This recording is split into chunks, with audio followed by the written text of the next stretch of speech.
For those of you who don't know me, I'm Tom Doherty. I'm here at Simmons as the Warburg Professor, and I'm really, really pleased to welcome you, and especially also those that are watching on Zoom. We have quite a number that are dialing in. In fact, one student we just saw, so Mary Rocha, who many of you know, is doing a semester abroad in Tunisia, and I just saw that she's dialed in as well. So a worldwide audience for what I think is a really globally interesting discussion. I'm going to speak very, very little because we have three terrific speakers today, and I want you to have the time with them. But just real quick background for those of you who may not know about the Warburg Program. A distinguished alumna by the name of Joan Warburg graduated from Simmons, I believe it was in 1946. But in 1983, she and her family gave a very, very generous donation to Simmons with the idea of bringing in a professor of practice, meaning someone who had actually been working in development or diplomacy. And this program has been going on here at Simmons for 40 years. So the idea is to bring the world to Simmons and to bring Simmons to the world. And we thought today that maybe the best way of commemorating those 40 years would be to bring in three really highly professional, distinguished speakers who also happen to be women, talking about women in diplomacy and development, talking about what they have done as women, but also talking about what they have seen done by diplomats, men and women, for women overseas in the postings where they have served. And I think it's interesting because when Joan Melberg Warburg first instituted this, there were very few women in leadership positions in the State Department or at USAID or in the other foreign affairs agencies. That's changed a lot, but there's still a ways to go, and I think our panelists will probably talk about that. So they're going to be making introductory comments and introducing themselves. So I'm not going to be doing that for them at any length, but do want to let you know our three panelists, Ambassador Jeanine Jackson, Dr. Tina Dooley-Jones, and Dr. Melanie Zimmerman. So they'll speak a little bit at the beginning, and then we want to open it up to questions both here and through the folks that are watching on Zoom. We'll be passing the microphone around, Mackenzie and myself, as we're doing that. For those of you who are interested potentially in careers with foreign affairs, a reminder that at 11 o'clock, after the program is over here, downstairs in room 070, the old COVID testing room from last year. They're happy to speak with any of you from 11 to 11:30 that might be considering a career. And with that in mind, I'm going to turn it over to our distinguished panelists right away. They're going to talk 7 or 8 minutes, just a little bit of background before we open it up to a discussion and really do encourage the questions. Thank you very much. And we're going to start with Ambassador Jackson. Thanks, Ambassador Doherty, for giving me this opportunity to speak about my Foreign Service career.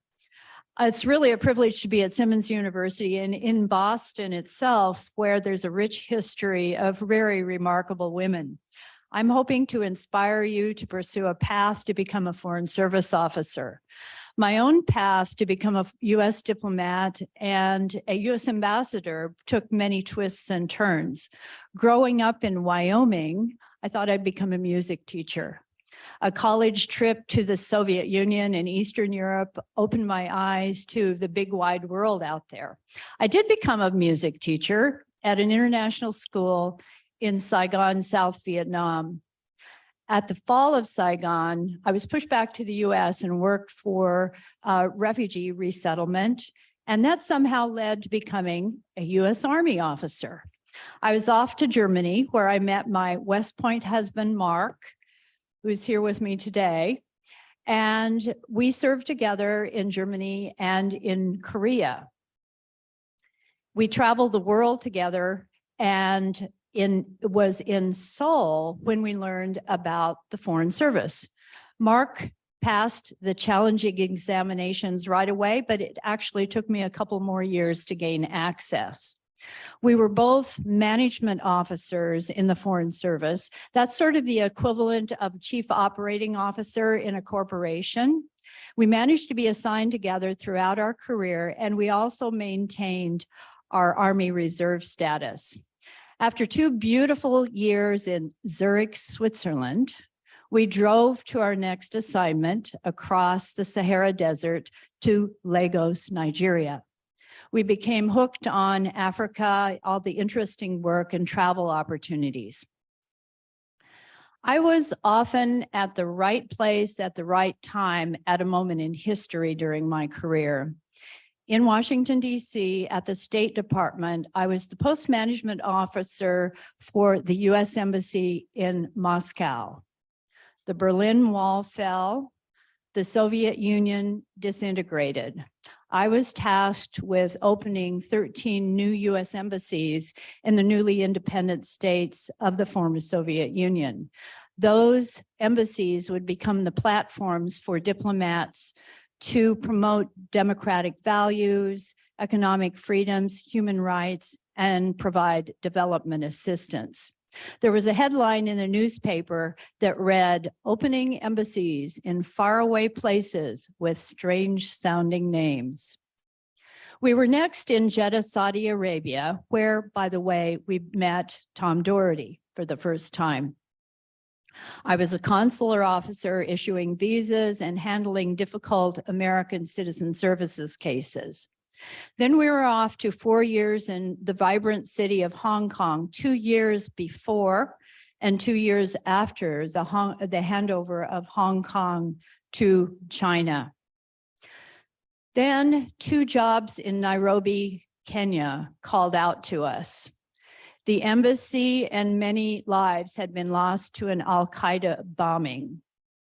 We spent 3 emotional, hard years rebuilding the operations of the embassy in Nairobi. During that time, I became very appreciative of our Foreign Service nationals who provide continuity and knowledge at embassies around the world and sometimes lay their life on the line for working for the United States. On September 11th, 2001, we were in Nairobi and saw the US being attacked by Al-Qaeda. The Twin Towers fell and the US and NATO allies began going after the perpetrators in Afghanistan. And I said to Mark, we're going to reopen the US Embassy in Kabul, and I want to be a part of it. A few weeks later, I had a little Christmas tree, warm clothes, and my checklist on how to open a U.S. embassy. I joined a couple of colleagues and we entered an embassy that had been closed 13 years earlier, and it was like walking into a time warp. 75 Afghan employees had kept the embassy safe during those 13 years. Mark joined me as refugee officer, and we lived in a shipping container with our 2 cats and my piano. And we enjoyed traveling throughout Afghanistan. The security allowed it at that time. Back in the State Department, I again pulled out my how to open an embassy checklist to reestablish the U.S. Embassy in Baghdad.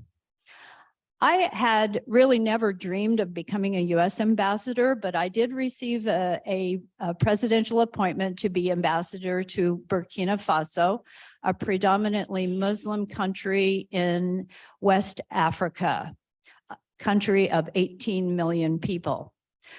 I and my small country team focused on training Burkinabe military for United Nations peacekeeping operations, and we focused on a huge, wonderful girls' education program.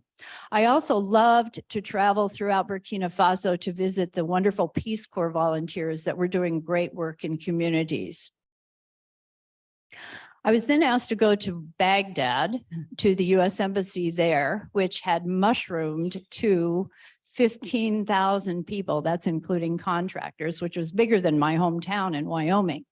Again, we met Tom Doherty there, and he had also succeeded me as ambassador to Burkina Faso. The U.S. Embassy depended on the military for such things as air transportation, medical, security, and even food.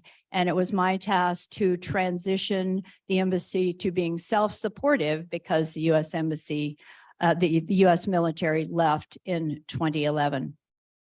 And then finally, I received a presidential appointment from President Obama to become U.S. ambassador to the country of Malawi, a country of 18 million in Southern Africa, known as the warm heart of Africa. I worked with 3 Malawian presidents during that time. The first president died suddenly. His brother began fomenting a coup in order to prevent the estranged female vice president from becoming a president.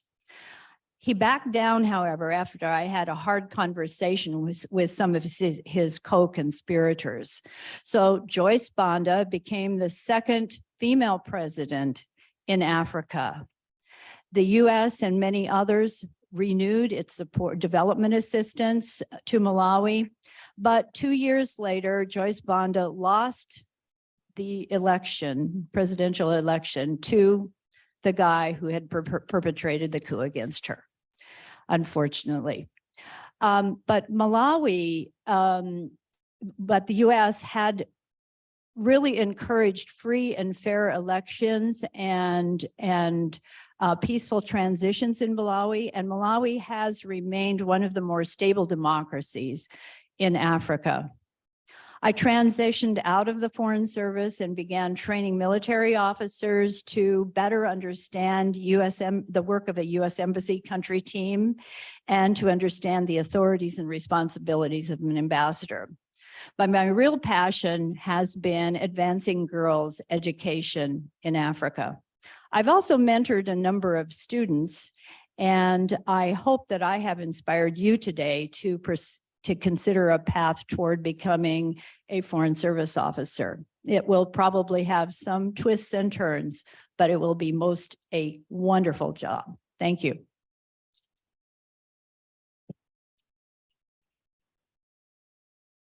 Oh, good morning. My name's Tina Dooley-Jones, and I spent 27 years with USAID.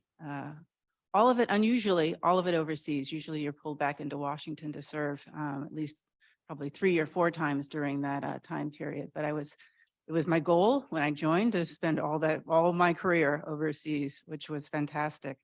I'm going to do something slightly different because I assume that you've read the bios that were provided to you on us. I'm going to tell you kind of why and how I joined the Foreign Service, what kind of drove me through my 27 years, what I needed to feel, professional satisfaction and being fulfilled, and what was necessary for me to achieve what I achieved. I think I'm all about the experiences. I think life is all about experiences and having as many different diverse and quality experiences as you can, putting yourself outside of your comfort zone. And in doing that, you will learn. And I know people use the term lifelong learner. I am all about the learning. I have decided there are 2 things in my life I must have if I decide to do something. And it doesn't matter what it is. I have to learn something new. If I can learn something new every day, I'm a happy person. I also have to be challenged. I have to have a challenge. I thrive in challenges. I found that out very early in my life. And I'm not talking about the minor things that, bug us and whatever. It's like the big picture, world changing, transformational challenges and trying to find those solutions. And I think the other thing that I need to know before I decide to do something is what I'm contributing. If I'm not contributing anything, it's a waste of my time, and it's a waste of that organization's time or that person's time. And more importantly, you need to know what I'm contributing, right? That organization needs to know what I'm contributing, so I feel valued in the work that I do. So in order to do that, one of the most critical ingredients is surrounding yourself and putting yourself around people who are smarter than you, that you can learn from, who support you, who can tell you no, and justify why that's a bad idea to do something like that, and have trust, and that trust you. And you work to build that trust. So my career started, I think, much like Jeanine's. There's many similarities. We actually served in a couple of different posts at different periods of time, the same post. I started out as I went to architecture school. I was going to be an architect. I was actually an architect for 2 years in Philadelphia. But during the second summer, we had the choice of doing a summer studio in two different places, one of two different places. All my friends decided to go to Venice to design opera houses and museums and everything else. Well, I chose to go to Ahmedabad, India, and work on squatter settlements and slum upgrading on a putrid river in Ahmedabad. And that transformed my life. It changed my life. It's what put me on the trajectory, going outside that comfort zone, saying, no, I've been to Europe. That's not of interest. It's not an experience that, it's an experience I've already had. If I hadn't had that experience, maybe I would have gone. But I wanted a new, totally, different experience, and I got it. I came back. I was at University of Pennsylvania, and I found my lifelong mentor. She was a consultant, not working for the US government, but she was a consultant to USAID and the World Bank. And I asked her, how do I break into your field? I really want to do this. And she said, you can either join the Peace Corps, which I'm not a Peace Corps person. My husband's Peace Corps, nothing wrong with it. Or you can go back and get a PhD. And so I forced myself to work for 2 years as an architect in Philadelphia, went back for a PhD. And got that PhD. I followed my husband, who was over in Zimbabwe at the time, working on the Southern African drought, thinking I would spend about a month with him in Zimbabwe. Well, I ended up spending 5 years there. We got married just before I joined AID, and they hired me for the expertise that I had built during my dissertation. And I said, I'll try this experience. I'll give it 3 years. 3 years, I can move on. And that's the thing about youth. You think you have to make a decision on your career path and you have to follow that path. You don't. Just gain the understanding, the learning, the knowledge to be able to go where you want to go and take advantage of opportunities that are in front of you or behind you. Realize there are some opportunities behind you still, and not have blinders on thinking you have to get someplace so quickly. And I took that opportunity. I said 3 years. I could spend 2 or 3 years of my life doing this. Well, I loved it, obviously. Spent 27 years doing it. I also surrounded myself with people who supported me, who understood my drive for knowledge and understanding of every country I was in. I was in 7 different countries, 6 of them in Africa. So from Zimbabwe to Morocco to Namibia, South Africa, Zimbabwe a second time, and then to Kenya. And all during each one of those roles and positions, taking a different position, as Jeanine said, she took different positions within the organization, within the State Department. I took on different technical and other managerial tasks and learned in doing all of that. I was hired as a regional housing and urban development officer because I knew low-income housing finance and municipal construction and finance and everything like that. Well, in Namibia, I oversaw all 5 of our technical teams: health, education, environment, democracy governance, and private enterprise. That was a huge, huge learning opportunity for me, which I took on, and I loved it because I was voracious in terms of learning and the knowledge I could build. And that position, then I went to be an economic growth officer, my next 2. And then I raised my hand to go into senior management, which means a deputy mission director or mission director position, which is the highest position in USAID overseas. And I had surrounded myself with people who understood me. And I had a good reputation by that point, and realized that people, they may not know you, but they will know your reputation. They will recognize your reputation if you have that drive to be able to learn and understand and get a job done, right? I was known for being thoughtful, for not being outrageously lambastic or anything like that, but I got the job done. I delivered. At the end, I had mission directors requesting me to come to their mission. I had mission directors telling their ambassadors to request me to come to their mission because I had a reputation that I had built. So I raised my hand and it was a particular time in my life. My daughter was going into high school. I was afraid of being called back to Washington because I'd been out for 20-some years at that point. And if you raise your hand going in senior management, typically just yank you back to Washington. And I knew it was my second to last post. I was going to retire, in 5, 8 years. And the head of our Africa Bureau that I had met, literally, he was jet lagged. I took him on a site visit. He came out to South Africa and I took him on a site visit. And I didn't even think he knew much about me. I took him on a site visit. We saw some businesses and took him home. He fell asleep in the car. He was so jet lagged. And he was the head of the Bureau, and he helped make these decisions. So I emailed him and I explained clearly why he wants me to be the deputy mission director in Kenya. And then I explained why I want to be the deputy mission director in Kenya. I want to get my daughter through high school overseas.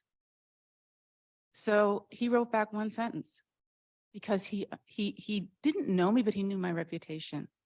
And he knew how serious I was about the work that we do. And he wrote back one sentence: "Tina, I will get you anywhere you want to go." And this is one of the most senior people in USAID.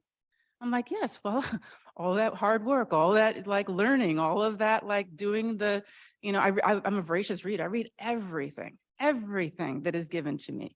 I will get 400-page reports from my staff. I will read people used to laugh at me. I read the footnotes. I mean, it's kind of crazy, but it all paid off. So I got to Kenya as the deputy mission director.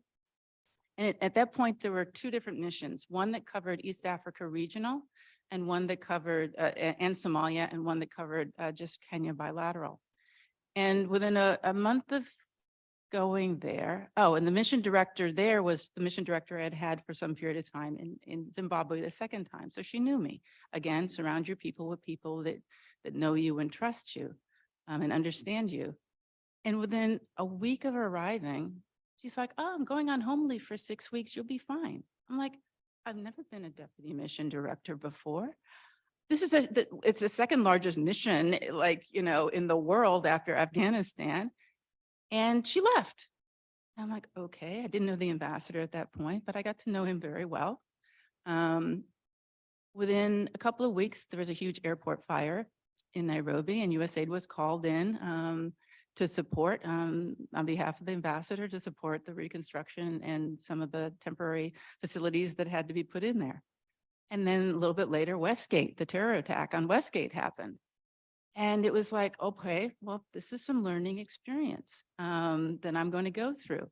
And I spent 5 years there. And in my last year, I was asked to become the mission director there. By that point, we had combined all 3 programs under one mission director. So I oversaw Kenya bilateral, Somalia bilateral, as well as East Africa regional, which covered 14 countries in terms of programming. Again, that was truly the second largest mission in the world at that point. And it was fascinating because you're at the point of strategy development at the highest levels of the US government. You're at the point of policy development, and then you get to implement the programs which actually achieve the priorities and achieve that strategy for a different country, for different people. But, the programs that we do are supportive of US interests, which is, democratic societies, human rights, all those big picture things. Our programs all support those types of values. And so it was a point of time where there were not 1, but 2 potentially violent, actually they were violent elections in Kenya. I was there during that period of time. People know of Westgate, but people don't know of the dozens and dozens of terror attacks that happened regularly, or the threats that happened regularly. Somalia was a totally different environment, traveling into Mogadishu and understanding the program that we're doing there in conjunction with AFRICOM and the DoD support to Department of Defense support to AFRICOM. So 5 years or 4 years into that, and I'm a mission director in Kenya, and I knew I'm retiring. My daughter's through high school. She's in college back in the States. And I'm like, one more thing, one more posting. Where am I going to go? I need a challenge. And it's not as if 25 years in Africa that I knew everything and I had everything solved, but pretty much I saw a problem. You see the same problem, like, you know, in 6 different countries, you kind of have an idea of what works and what doesn't work. And the worst thing you want to do is tell your staff what to do, right? You just want to plant that seed and let them take that seed and transform it into a slightly better solution, right? That's what you want to do. So it's like, no more Africa. I've become an Africanist, kind of an expert on development issues. So I decided to go to Afghanistan. For us, they're called critical priority posts. People thought I was crazy. I actually got a call from one of the people in charge of that bureau saying, did you make a mistake when you bid on this? I mean, why would you want to go to Afghanistan? You know, you've got a great career and you could go any place you want to now as a mission director. I'm like, no, Afghanistan's it. And Afghanistan, you don't go as the mission director. Mission directors in Afghanistan have been mission directors in at least 3 or 4 other posts before they get to be a mission director there. So when it's a deputy, and there were 3 deputies there, in USAID's largest mission, billions of dollars in budget, billions of dollars in programming, but you're in a war zone. I mean, talk about challenges. Doing maternal child health activities in a war zone, doing, you know, economic growth activities, democracy governance activities in a place which has a fragile government, as we all saw, you know, when the Taliban took over. You know, it's tough enough tackling these tough problems in a normal environment, but you throw on top of that, at least for me, a different culture, different values, different morals, different way of looking at the world, period. Just different way of looking at the world, which I understood how most Africans look at the world. I could understand that, but Afghanistan was something totally different and totally new to me. So went there. I spent 2.5 years there. Through the start of negotiations with the Taliban, through the only attack on a U.S. associated installation, which was one of our partners, must have been 2020, in which people died. Taliban took responsibility for that attack. And I was acting mission director at that time. And through some problems with the government in terms of development assistance and the assistance that we were given, and through some of the, through COVID, imagine COVID in Afghanistan, kind of a crazy, crazy time. We went down from, the mission was about, it was 70 expatriate staff, including Americans, and about 250 Afghan staff. At one point, we went down to 5 expats in country, on the compound, and no Afghans allowed on the compound. And still trying to manage billion-dollar activities and provide COVID related or tertiary related activity support. So I got my challenges, I got my learning experiences, but I knew what I was contributing, because at that point, I'm truly feeding in my thoughts into the National Security Council and ultimately Biden's decision of whether and when to pull out of the country, and that process of what would need to happen, what needed to happen, and then ultimately what was possible to make happen as we left. I left Afghanistan, I left Kabul when I was supposed to rotate out a month before the fall of Kabul. We were taking charter flights in and out of the airport. So I took that flight out to home, and with my successor came in on that same plane, and he got less than 2 weeks in Kabul before he was evacuated. So I'm going to stop there, but I hope it just tells you kind of figure out what's important to you, what priorities you have in your life, and what's important to you to feel of value to the world around you. And I mean, and I do want to echo what Jeanine said. There's a whole world out there that you can get engaged in. And even if you go overseas to learn things and bring it back to the US, it'll open your perspective amazingly and incredibly. There's nothing else in the world that I would ever want to do with my life than have that type of career.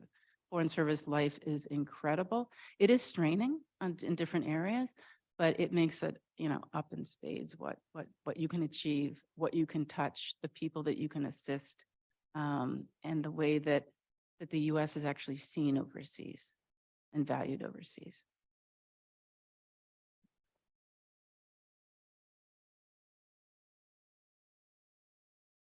So we had a music teacher, an architect, and I was trained as a classical ballerina before I decided to go off and do something else. I'm actually a Washington, D.C. native. My mom's French and my dad's American, and I went to the French International School. And the French International School in Washington is basically where half the diplomatic corps children go, or World Bank, or the International Monetary Fund. So I knew all about diplomacy from the time I was 4, because, my best friend was the daughter of the Upper Volta, ambassador, or I went to school with, a kid from Sri Lanka whose dad worked for the World Bank. So I was really fortunate that I knew about the international organizations and I knew about diplomacy from the time I was really little. And I was really fortunate because in my classes, I might have 20, 30 different nationalities. In fact, being just French and American was considered kind of boring. I wasn't exotic. I didn't speak 4 or 5 languages. I didn't have a mom who had 2 different nationalities. I was just French American.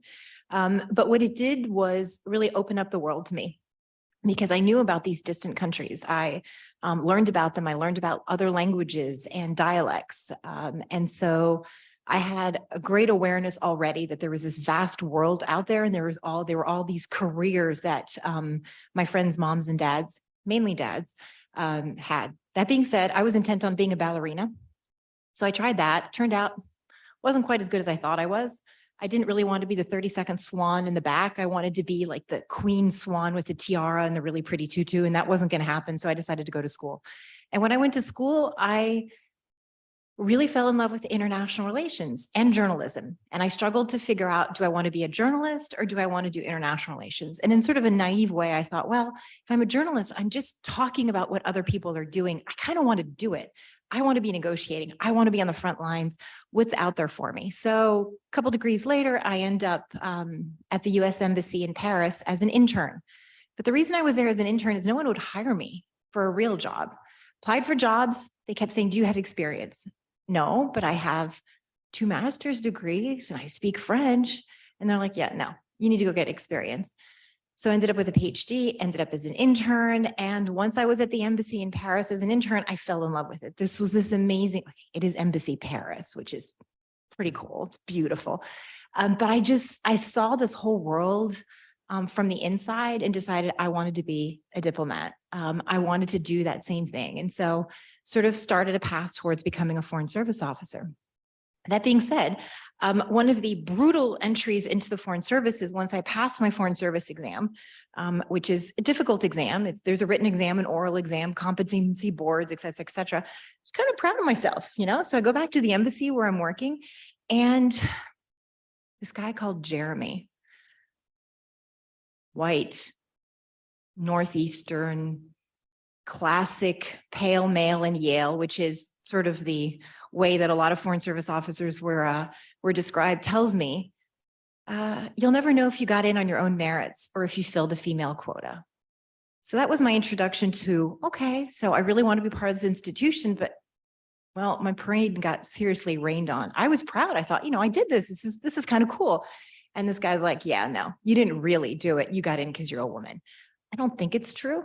That being said, he tapped out of the Foreign Service and had to leave. I wasn't too sad to see that happen. There was some justice there. One of the things that helped me with my career is speaking French. And so I really emphasize to each of you, if you have the opportunity to learn language, if you have a second native language and you can continue to pursue it at a high level, do it. My career has been about regional Africa. Most of my career has been in Africa. I love it, but it's also been about speaking French and speaking French at a native language level and being able to use that to help further US foreign policy. When you're going in to negotiations, you're trying to explain something to a counterpart and you can do it in a native language that they understand. There's no nuance that you're not going to get. There are a lot less chances of walking away not having quite understood anything. And so I've used my French again and again and again. Just 2 days ago, so I work at the UN now, the US ambassador to the United Nations, Linda Thomas Greenfield, asked me to come and help interpret. She was meeting with the president of Comoros, who's also the chairman of the African Union. And so off I went and did interpretation for an hour. It's not my job, so to speak, but I'm pretty decent at it, and it helps further US foreign policy. And so French has continued to serve me even after 20 years in the State Department. What I thought was really interesting is my academic background is on counterterrorism and international organized crime. So I'm actually a mafia expert. That's my domain.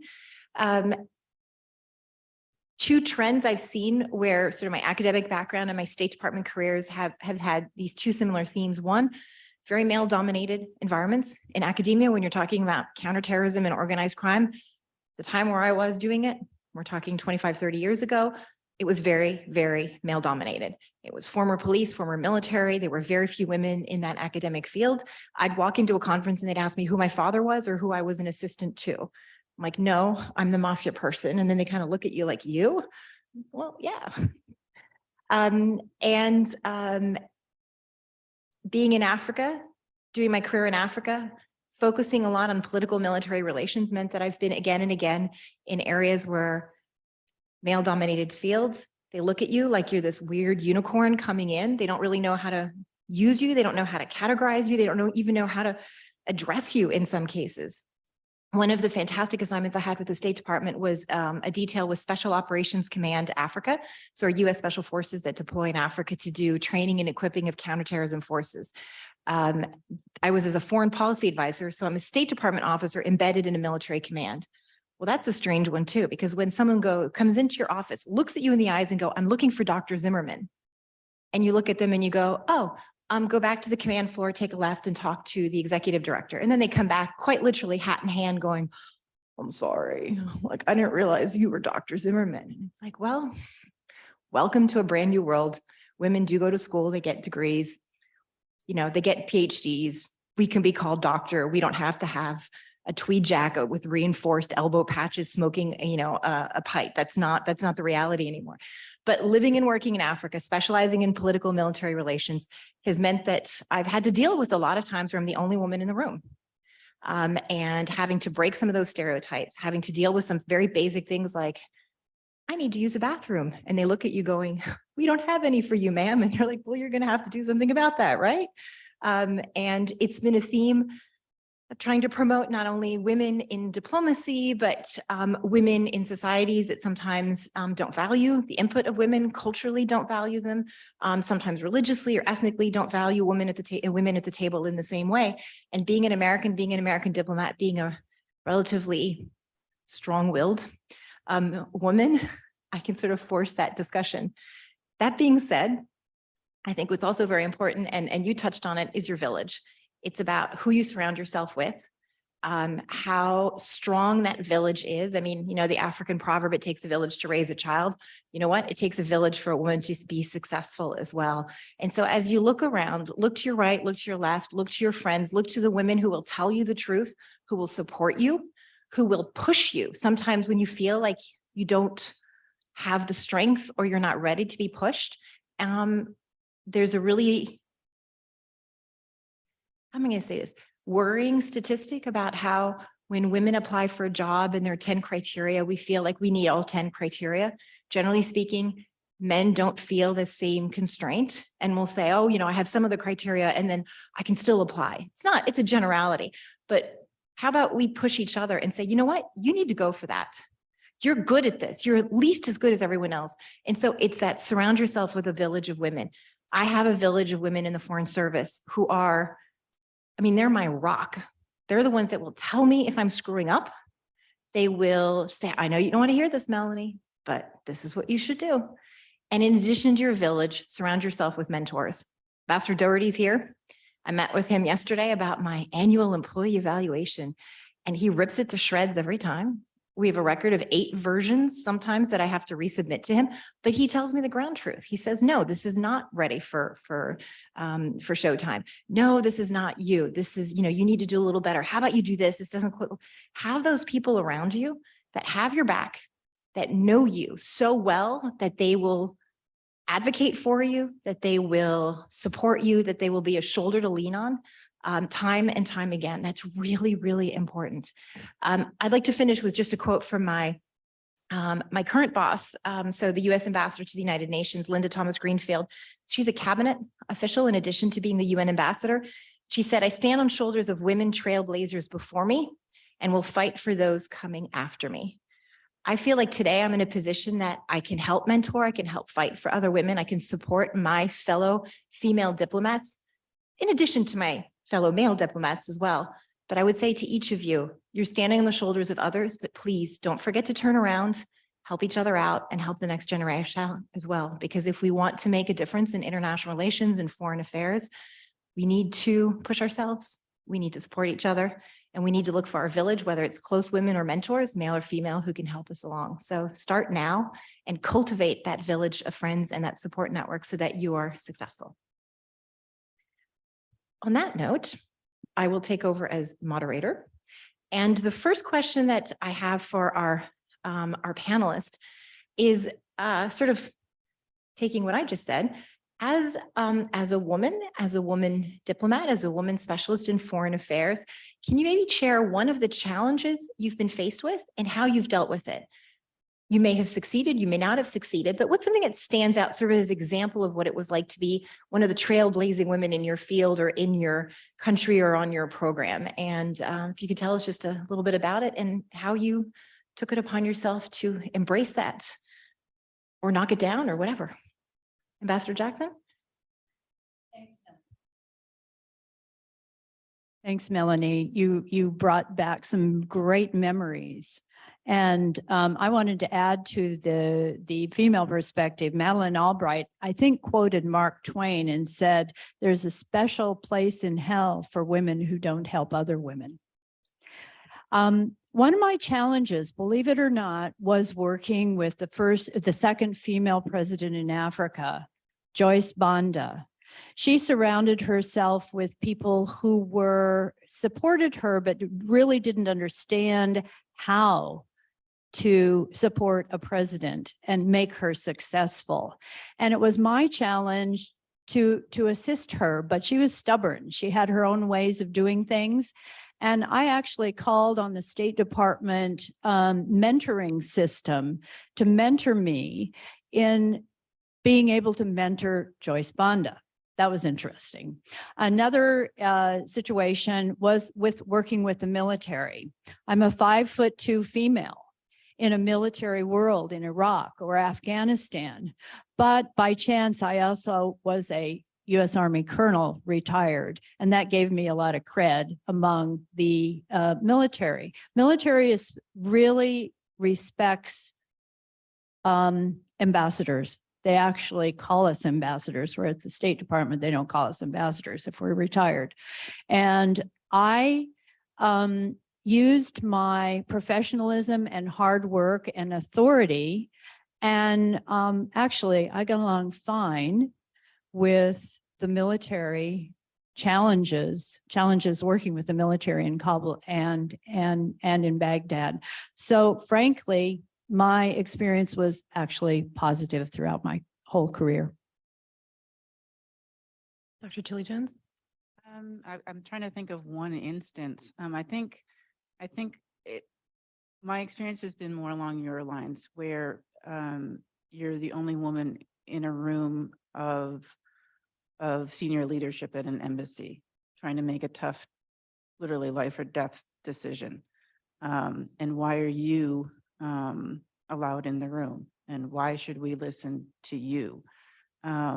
And it happens over and over again in your career in the Foreign Service, because of the history of the Foreign Service and how it was mostly white male and Yale, I guess. But trying to figure out ways to overcome that. And I keep going back to my building your knowledge, sometimes being the smarter person in the room, using your words sparingly, using your words for effect, because it's the only way we communicate, right? That's words are what we have, and we use them usually not very accurately or effectively. So the way that you present yourself, the way that you carry yourself, the way and when you choose to speak can have great weight. I remember being in Afghanistan. At that point, I was the mission director. And, things were getting testy with the Taliban and things were starting to fall apart. And you're in these meetings, secure meetings.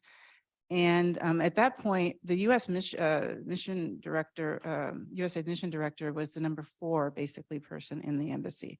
The ambassador, deputy chief of mission, assistant chief of mission, and then the USAID mission director. And by that point, people knew me very well.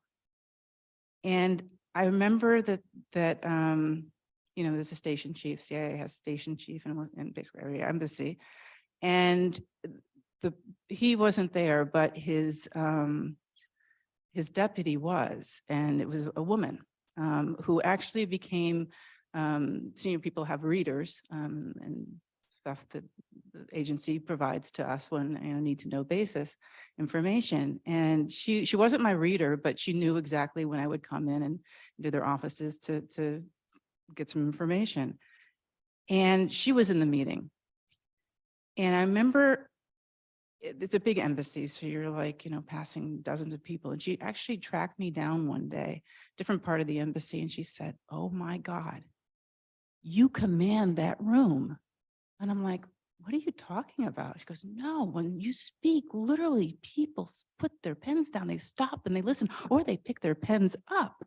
I'm like, "Really?" I had no idea, no clue. I just thought they're thinking I'm like the only woman in the room. They're not going to listen to me. But that was the effect of my conscious decision to have a voice, to share my knowledge, to contribute to really heady, big picture things. But it was a choice that I had to make. I could be fighting against it for the wrong reasons. Everybody at that table has to prove themselves and their worth and their value to contribute. Women shouldn't have to do it more than men, but I took it upon myself as a professional that I'm not going to fight it in the wrong way. I'm going to fight it in the right way, and I'm going to contribute more than anybody else around that table. Thank you. I think one of my challenges was a very basic one, and some of you have heard me lecture before. I've heard this, so I'm sorry, I'm going to tell the story again. But when I was posted in Cameroon as a young diplomat, I was told when I came in the Foreign Service, you are a good diplomat if you do one thing. You have to be invited to someone's home that's not part of the embassy diplomatic corps. If you go and you're invited to an outside contact's home or even a local staff home, then you've succeeded. But if you do a full tour and you're never invited to someone's home, then you've not connected, or you're too intimidating, or you're too standoffish. So you need to make sure that you cultivate those contacts. And so people are comfortable inviting you into their own homes, which is fantastic, because sometimes it's intimidating. You're this American, you have these big cars and big homes and you have security, and maybe you don't want to go to someone else's house. Well, anyways, I'm in Cameroon and I'm invited to the deputy security chief's home for his son's naming ceremony. Muslim man, he just had a baby. I think it was 7 days after birth. There's the naming ceremony. And so he kind of invited me thinking, I'm not going to come. Well, I remembered my first boss saying, if you're invited, you go. So I'm like, cool, we're going to go. Except when I arrive, there's a problem. All the men are in one room and all the women are in the kitchen. And I show up and I'm kind of genderless because I'm an American diplomat. So I'm not really a woman, but I'm not a man. So what do they do with me? So all of a sudden there's a lot of activity as the men kind of decide, well, where can I go? They can't really expect me to go serve the men. That just wouldn't work, but I'm not a man. So they declared after a few minutes of conclave that I was an honorary man for that afternoon. So I was allowed to go sit in the dining room or in the sitting room with the men, despite the fact that I was a female, because it just wouldn't float to have me serving tea or bringing platters. That was a challenge because I realized, okay, I'm not in Kansas anymore, right? This is a completely different world. That being said, how did I play it off? Well, I went and sat with the men, but then I got up and I went to the kitchen and I grabbed a couple platters and I went back and forth to show that I was also culturally aware that I was one of the few people who might be able to navigate those two worlds. I think I did okay because I'm still in touch with this person who's still at the embassy. But there are times where you have to sit there and go, okay, what do I do now? I love to sit on my soapbox. I love to tell people what I think, but sometimes there's a time and a place to do that as well. And when you're a diplomat, you have to weigh that. When do I speak out and really say this is inappropriate? I'm not going to do it. When do you say, okay, I can sort of navigate these two worlds? And that was one of the times where I decided to navigate those two worlds as best as I could. Moving along, maybe one more question because I'm tracking some of the questions coming in here. What programs in your foreign affairs careers have you worked with that were specifically targeting women that you might be able to share with us? Ambassador Jackson? I think targeting women and girls is what I would like to speak about. Girls' education really is my passion. Educating a girl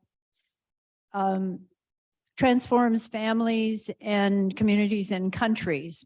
And so the best girls' education programs I've experienced, and particularly in Burkina Faso, was all inclusive.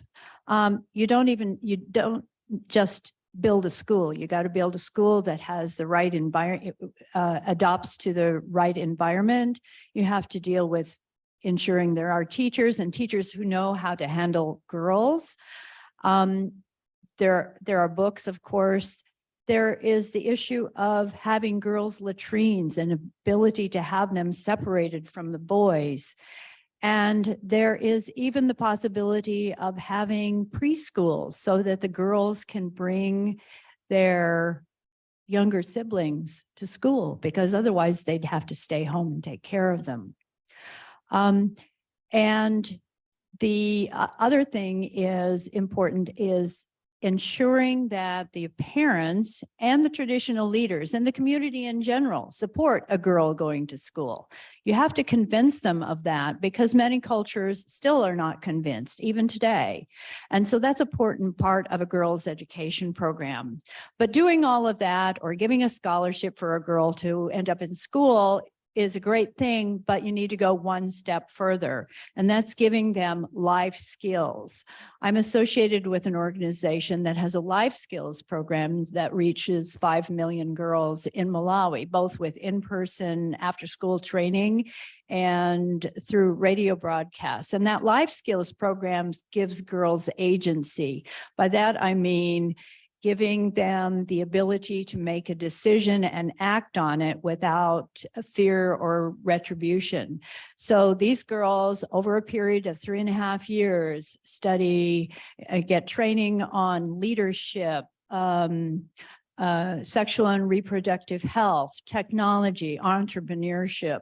And so those girls are able to graduate from high school and have a life thereafter. They're less likely to get pregnant, being married off to older men, as happens in many places.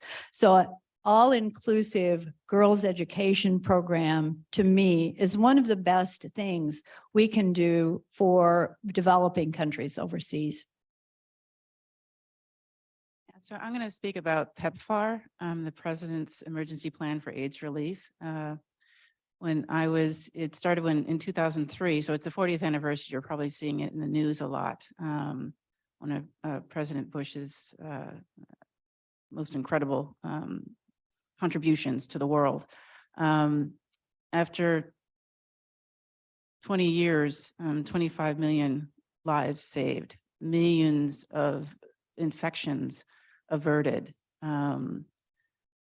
millions of orphans, AIDS orphans, cared for, educated, and now productive, members of society.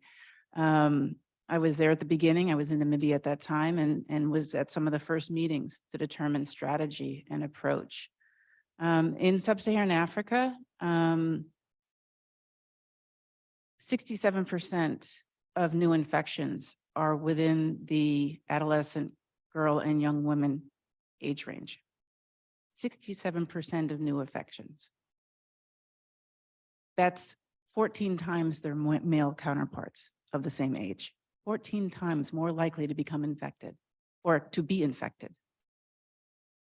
And for a woman, a young woman, adolescent girl in Africa, life is hard.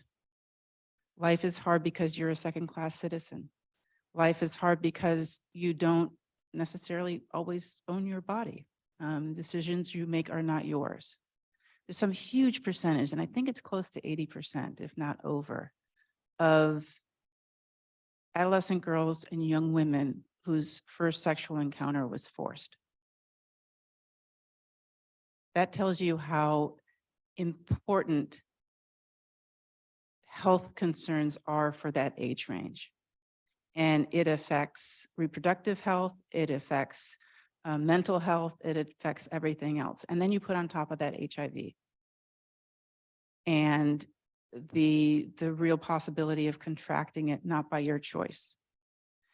So, you know, we dealt with the medical aspects of it, trying to get antiretrovirals out to these most distant areas, people to understand the importance of knowing your status so you could get onto treatment and to continue on your treatment to reach viral suppression.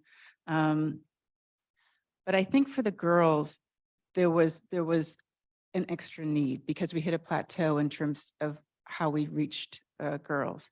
And they were called a whole series of wraparound programs, education programs, getting to young kids and particularly adolescent girls in school and teaching them and training them about protecting themselves, negotiating their wants and needs in their household or within their community.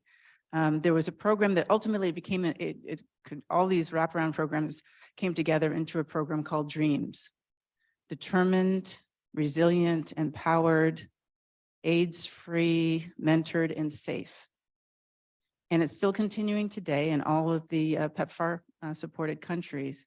And it really was this integrated approach to this cohort of women and reaching out to them and finding them and bringing them into counseling services, education services, training services, health services, legal services. It truly was this overarching wraparound for adolescent girls and young women that really started to like pick up that impact amongst that age group, such that they're making the decisions in their life, and that translated. It translates beyond HIV, right? It translates into so many other parts of their life. So I think the U.S. government's very, very proud to have supported this and to continue. I mean, I think there are more than 50 countries right now which are PEPFAR, still receiving PEPFAR resources.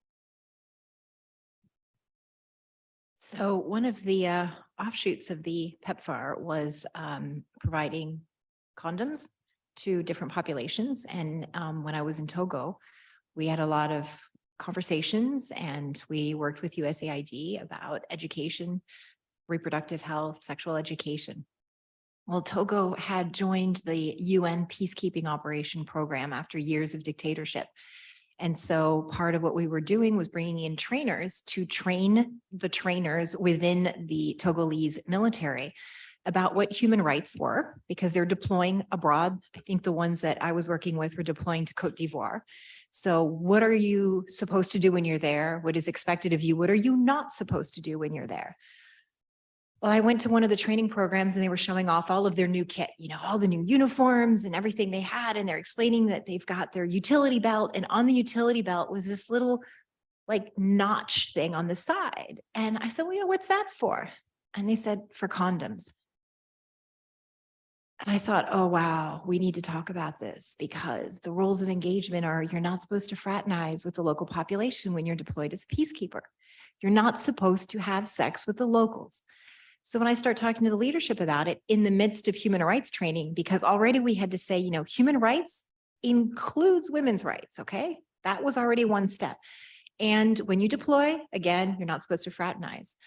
And I still remember a colonel telling me, yeah, but how are we supposed to relieve the stress in our soldiers? And I said, well, I don't know, badminton, ping pong, run around your base, do something.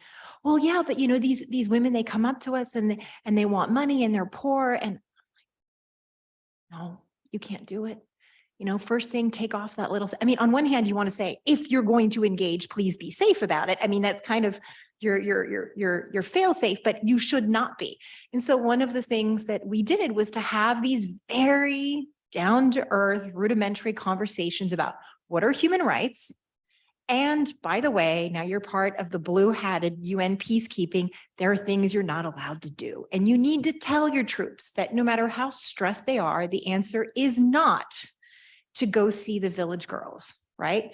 Because that's also how HIV spreads. That's also how you have an uneven relationship of power where these women may be hungry, they may not have things, they may get a few things in exchange. That doesn't allow the population to do it. So that was one of the programs that on a very basic level tried to protect girls' rights and women's rights as troops would deploy abroad to have those conversations. Mackenzie, do you have any questions from the chat that you would like to ask us, or from the audience as well, obviously?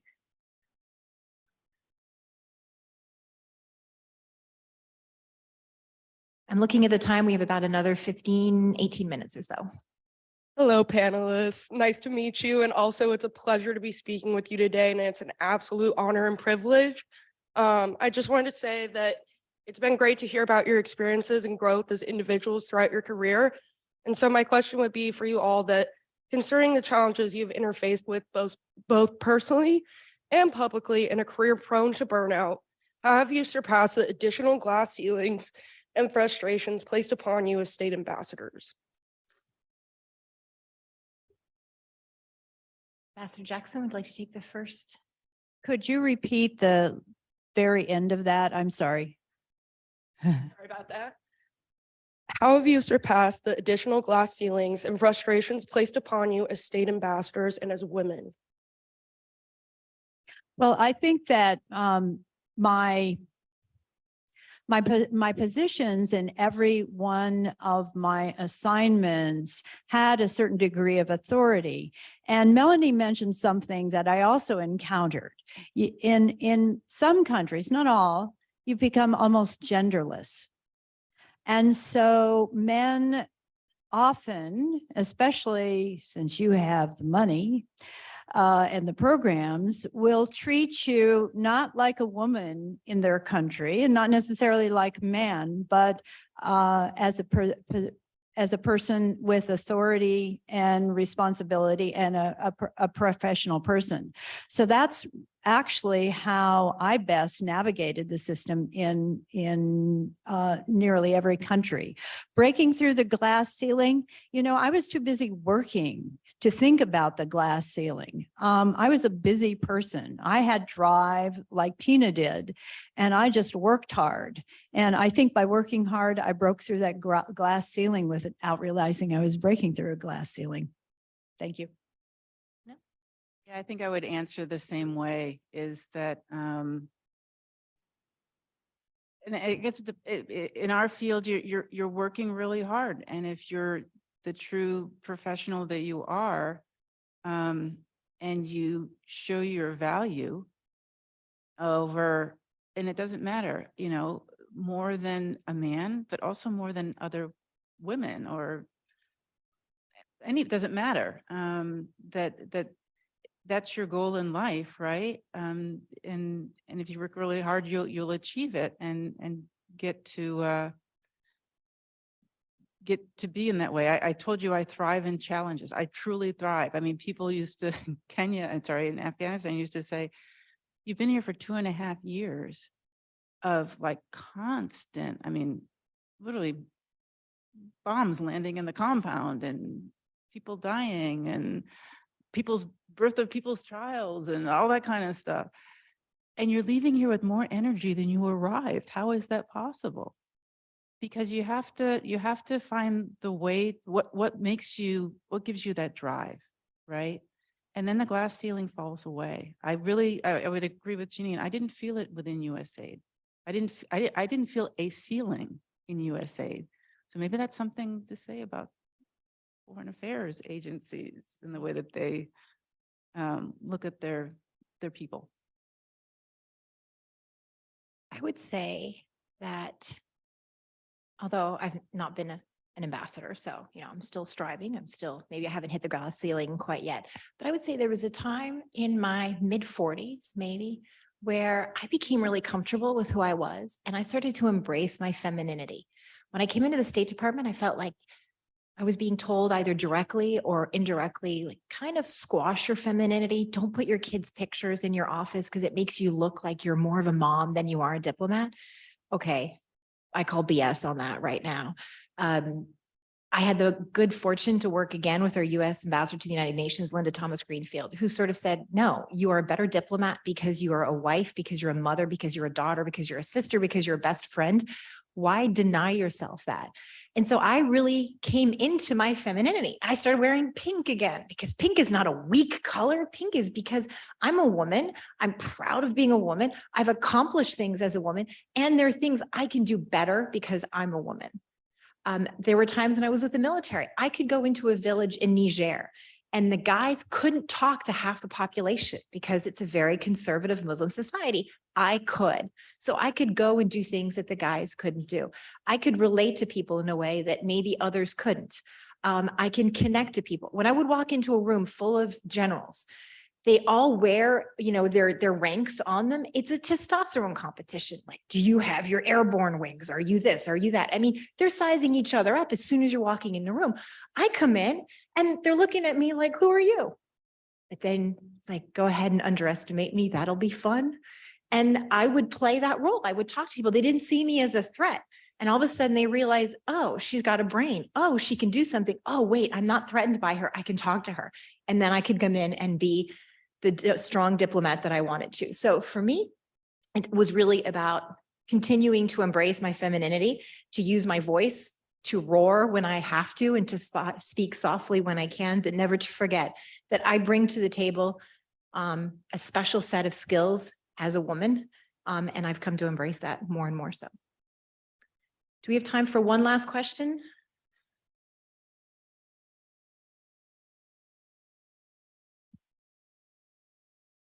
Hi, my name is Mad. Thank you all for being here. My question for you is, how do you maintain these relationships that you're talking about with your colleagues, with your mentors, educators, et cetera, et cetera? I find that one of my biggest challenges is to form these connections and make them genuine. And I'm just curious as to some advice that you might have for forming these genuine connections with people. I can speak about that in the Foreign Service. The Foreign Service is a very small organization. I mean, I've worked with Tom 3 times and Melanie once during my Foreign Service career. So you naturally develop those relationships. And as Tina said, you have to develop a good reputation to maintain those relationships. So the Foreign Service is a natural for mentoring, because you move every 1, 2, 3, 4 years, and you have a whole new group of people to work with. And you develop a relationship and you get good at developing relationships. If you're talking about relationships outside the embassy, the same thing. We're all in contact with people that we've known for 30 years in Switzerland, Nigeria, Iraq and other places. And it just sort of comes naturally. And I think if you got in the same kind of environment where you were working for a non-governmental organization or an organization that is working for USAID or an international organization or even in the Foreign Service, you would find it's easier to develop those relationships and maintain them. And don't forget, we didn't have social media to keep us in contact with so many people. That's been a godsend for maintaining relationships.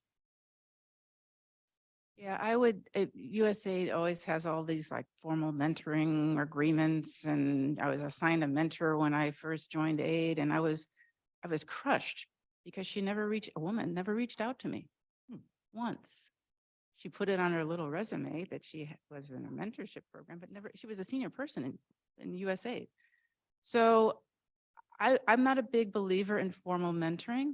I think you have to seek out and find people who you want to mentor you because they have the same ideals, because they, work in the same, whatever it is. And I think you have to approach them in a way that clearly states that you want them to mentor you and what you want from them. People love to hear that they have something to offer to other people, right? Particularly to young people. It's great to think that, I still have something to offer that to young people to help them grow and learn. Some of my most useful mentoring opportunities came when women, across USAID, different posts came to me and said, will you mentor me?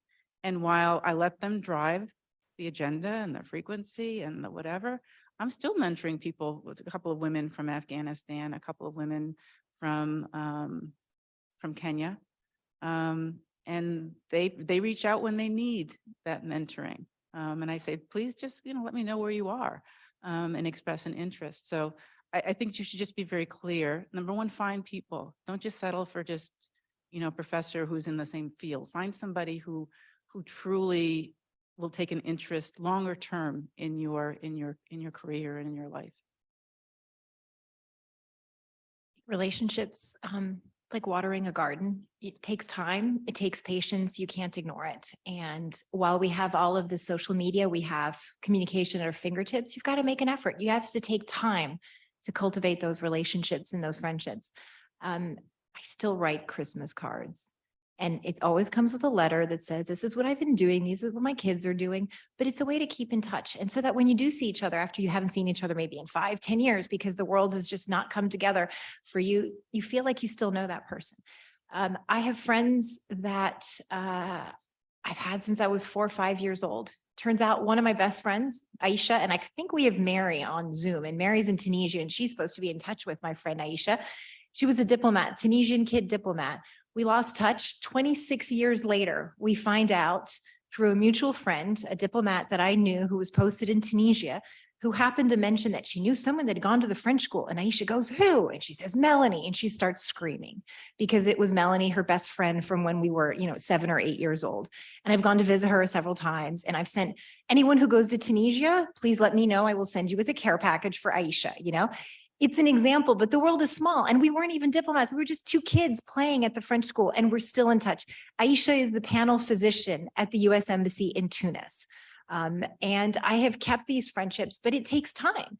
It takes patience. It takes being there. And there are times where maybe you're going to need that friendship more than that other person, but be prepared to also listen. In the Foreign Service, my best friend in the Foreign Service, I made her godmother to one of my children to sort of solidify and say, you matter to me that much that I'm going to create a real relationship, an unbreakable bond with you. But it goes back to that village. Who do you have in your village? And who do you reach out to? You're now in college. You have an education. The world is open to you. Maybe turn around and look at someone from home who may not know what opportunities are there. Maybe it's taking that young woman or that young boy out for a cup of coffee and just being there and saying, here's my number. Call me if you've got questions. If you want me to take a look at your essay, call me. I'll be happy to do that. So it's about looking up. It's about looking around you. And it's also about looking to the next generation. One of the reasons we're here to talk to you, to just say we're here.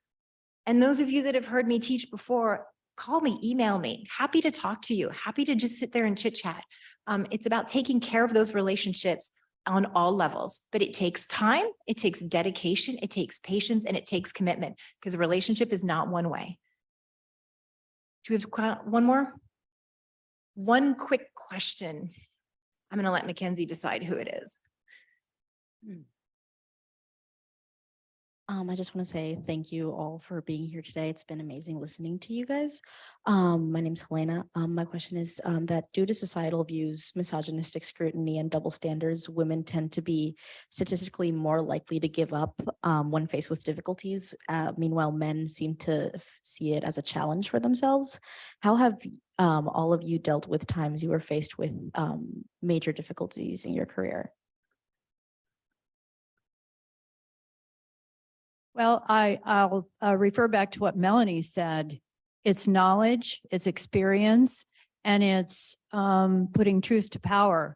Speaking to a group of men, which I've done very, very often. I use my authority and knowledge, and it has broken down all the barriers in my career. And even 5 years after I left the Foreign Service, I worked with military officers, and there was a great deal of mutual respect.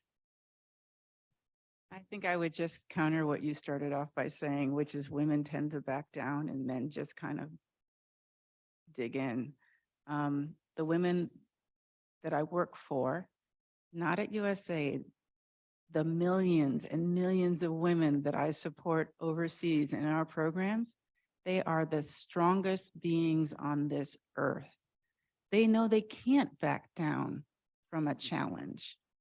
They're the ones who save that household, who feed that household, who clothe that household, who pay who somehow come up with the money to educate that household.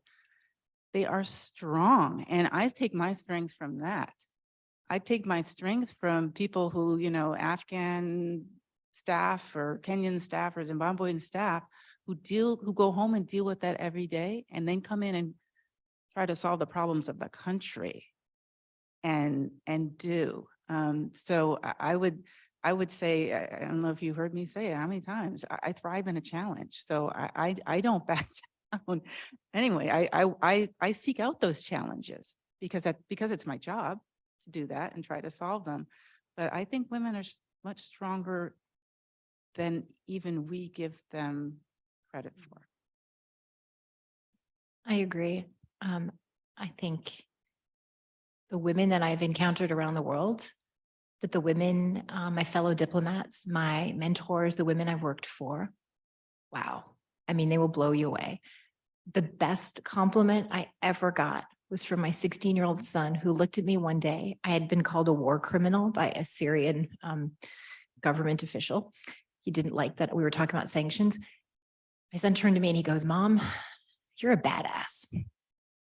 Okay, from a 16-year-old kid, that's like supreme endorsement, right? But it's not just me. When I look at the table, when I look at the women sitting on this panel here, when I look at the women that we support in the villages, the politicians that have overcome adversity, we have so much more strength than we realize that we give ourselves credit for.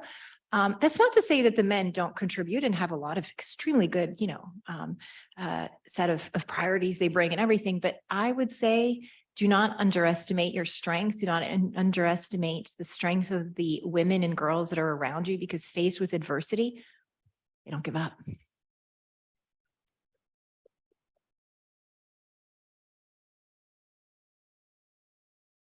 I've been here at Simmons now for 2 years, and one thing I'd like to tell the panelists is I think the students that I've met at Simmons are not going to be students that give up during times of adversity. They're going to be looking for mentors just like you, and I'm sure they join with me in thanking you very, very much for being here with us today. We want you, Simmons is going to have great memories of you, so we got memories of Simmons for you. Branded Simmons notebooks, plus the little key thing that says you'll never lose your key again that has Simmons on it, which I bought and lost promptly. But had I known where it was, I'd still know where the key is. So we really want to say thanks very much. I want to remind anybody that has time at 11 o'clock downstairs in 70 that would just like to ask individual questions. But those of you who have other classes and cannot do so today, just let me know. And as you've heard, all three said that they would be very happy to meet with you electronically, either now or later. Thank you very much, and a big round of applause to our three panelists.